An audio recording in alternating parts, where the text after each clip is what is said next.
अस्सलामुअलैकुम प्यारे दोस्तों, आज के इस वीडियो में हम आपको एक गरीब लड़की की शादी के बारे में बताने जा रहे हैं, जिसको सुनकर के आपको रोना आ जाएगा और आप सोचने पर मजबूर हो जाएंगे कि ऐसा किसी के साथ ना हो। तो दोस्तों, ऐसा क्या हुआ इस लड़की के साथ में, इसको जानने के लिए आप इस वीडियो को पूरा आखिरी तक लाजमी देखते रहें और जल्दी से आप इस वीडियो को एक लाइक कर दें और इस चैनल को भी सब्सक्राइब कर लें।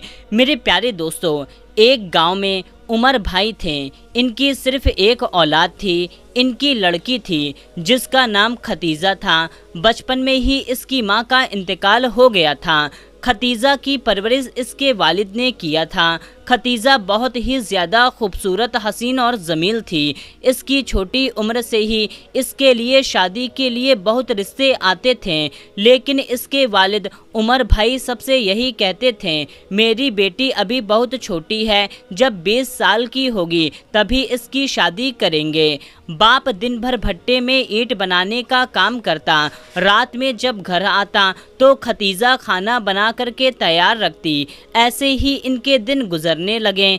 जब खतीजा 20 साल की हो गई, शादी के लायक हो गई, तो एक दिन उमर भाई काम से घर पर आए और दरवाज़ा खटखटाया। खतीजा ने दरवाज़ा खोला। अब्बा को देख करके चेहरे पर मुस्कान आई। खुश लहजे में कहा, आइए मैं आपके लिए पानी लेकर आती हूँ। पानी ला करके अब्बा का हाथ मुंह धुलाया। बाप बेटी चारपाई पर बैठकर बातें करने लगे। उसी वक्त बगल में रुखसार चाची आती हैं और उमर भाई से कहती हैं, मैंने खतीजा के लिए एक बहुत अच्छा रिश्ता देखा है। लड़का भी अच्छा है, उसकी दुकान है। आप कहो तो कल मैं बुला लेती हूँ, ताकि अच्छे से बैठ कर के बातचीत और पसंद किया जा सके। अगर रिश्ता पसंद आ जाए तो जल्दी से शादी कर ली जाए। तो उमर भाई हाँ में जवाब देते हैं। फिर अगले दिन उमर भाई काम पर से जल्दी आ जाते हैं। जब लड़के की माँ बाप खतीजा को देखने के लिए आते हैं, उन्हें खतीजा पसंद आ जाती है।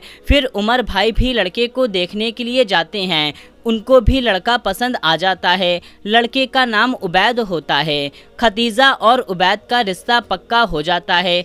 शादी की तारीख तय हो जाती है। शादी से एक हफ्ता पहले उबैद की माँ का फ़ोन आता है और वो कहती है, हमें दहेज में 3 लाख रुपए नगद, बाइक, फ्रिज और जेवरात, पूरे बर्तन का सामान और पूरा दहेज का सामान चाहिए। और हाँ, गांव में लाइट बहुत ज़्यादा जाती है, इसीलिए एक इन्वर्टर भी चाहिए। इस पर उमर भाई कुछ बोलने ही वाले होते हैं कि इतने में उबैद की माँ बोलती है, हमने आपकी गरीबी को देखते हुए इतना बोला है। हमें दहेज का कुछ लालच नहीं है। ये गांव है, एक बार रिश्ता लग जाता है और टूटता है तो फिर लड़की की शादी बहुत मुश्किल से होती है। इतना बोल करके वो फ़ोन काट देती है। ये सुन करके उमर भाई तपती भट्टी के सामने सर पर हाथ रख करके बैठ जाते हैं कि इतने दहेज का इंतज़ाम कहाँ से करेंगे। वो अपने मालिक के पास जाते हैं और उससे एडवांस में पैसा मांगते हैं शादी के लिए।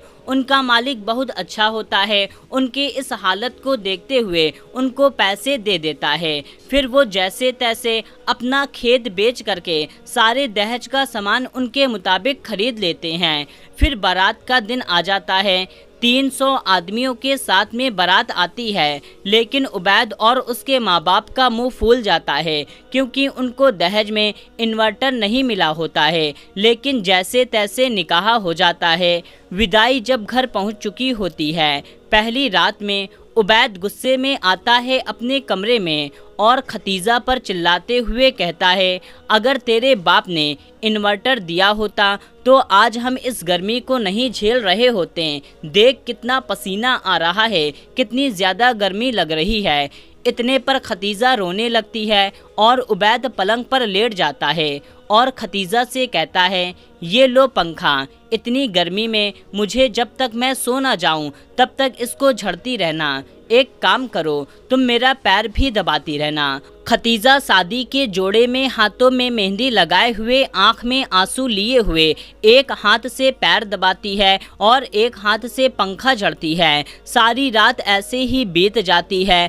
सुबह जब उसकी आंख लगने ही वाली होती है कि उबैद उड़ जाता है और उसके साथ में अपनी पहली पहली रात मनाता है। उसके बाद में जब उसकी आंख लगती है तो इतने में उसकी सास उसे जगाने आ जाती है और उसे 4 बातें सुनाती है। इतना ही नहीं बल्कि सभी रिश्तेदारों के सामने उसे जलील करती है, ताने मारती है। इसके बाद में इन्वर्टर और कुछ सामान न मिलने की वजह से ये सिलसिला चलता रहता है।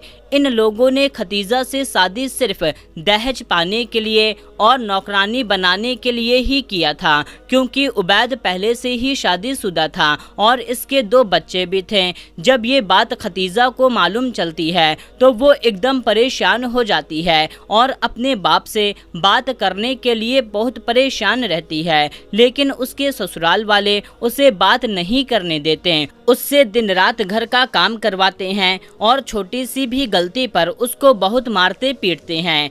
एक दिन खतीजा रोटी बना रही होती है और उससे कुछ रोटियां जल जाती हैं। इस पर उसकी सास ने उसका हाथ जलते हुए तावे पर रख देती है।